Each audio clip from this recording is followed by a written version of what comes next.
कसे आहात बालमित्रांनो? तुम्ही तेजाने तेजाची आरती हे वाक्य ऐकलं आहे का? याचा अर्थ काय तुम्हाला माहिती आहे? याचा अर्थ असा आहे की तेज म्हणजे काय? प्रकाश, तीव्रता. जसं आपण म्हणतो ना, सूर्याच्या तेजाने डोळे दिपले, तर तसे एखाद्याच्या खूप मोठ्या कर्तृत्वाने आपले छान डोळे दिपतात, तेव्हा ते व्यक्तिमत्व कसं असतं? तेजपुंज. तर अशा एखाद्या तेजपुंज व्यक्तींनी आपल्या समतुल्य तितक्याच तेजपुंज व्यक्तीचा सन्मान करणे म्हणजेच तेजाने तेजाची आरती.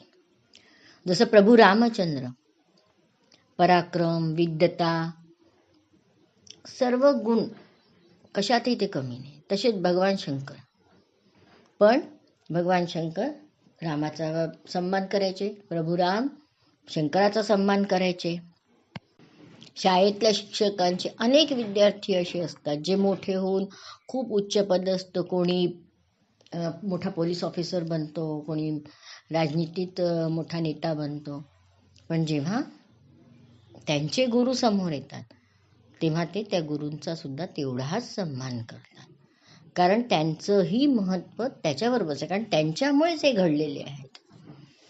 तर असाच एक प्रसंग इतिहासातला आज मी तुम्हाला सांगणार आहे.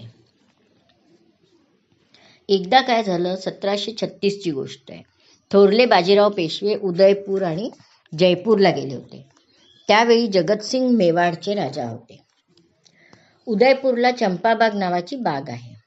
तुम्ही गेलात का कधी उदयपूरला? या आधी पण काही गोष्टींमध्ये तुम्हाला सांगितलं आहे मी की तुम्ही कुठल्याही गावाला जेव्हा जाल फिरायला किंवा कुणाला भेट द्यायला, कोणाची मावशी असतात, काका असतात, तर त्या गावातल्या प्रसिद्ध वास्तूंबद्दल जाणून घ्यावं, तिथला इतिहास जाणून घ्यावा. आता तर उन्हाळ्याची सुट्टी आहे, नक्कीच तुम्ही कुठे ना कुठे जात असाल. तर कधी उदयपूरला गेले ना, तर हे बाग कुठे आहे जाणून घ्या. त्या बागेत बाजीरावांच्या स्वागतासाठी खूप सजावट करण्यात आली होती. 2 सुवर्णाचे आसन मांडले होते, पाय ठेवायला त्याच्यासमोर चांदीचे चौरंग ठेवले होते. स्वतः राणा जगतसिंग बाजीरावांना सन्मानाने तिथे घेऊन गेले आणि म्हणाले, पंडितजी, विराजी आहे. बाजीरावांनी आसनाकडे पाहिलं, जगजितसिंहाकडे पाहिलं, लोकांकडे पाहिलं आणि ते पाय ठेवायच्या चांदीच्या चौरंगावर जाऊन बसले. त्यावेळी राणा म्हणाले, नाही पंडितजी, यहाँ विराजी आहे. म्हणजे त्यांनी त्यांना सिंहासनावर बसायला सांगितलं. त्या सिंहासनावर कधी काळी महाराणा प्रताप बसत असत. सध्या जगतसिंग मेवाडचे राणा होते. तर बाजीराव म्हणाले, नाही, ही गादी महाराणा प्रतापची आहे. मी छत्रपतींचा पेशवा आहे. या गादीवर माझा कोणताही अधिकार नाही. हे ऐकताच लोकांनी बाजीरावांचा जय जयकार केला.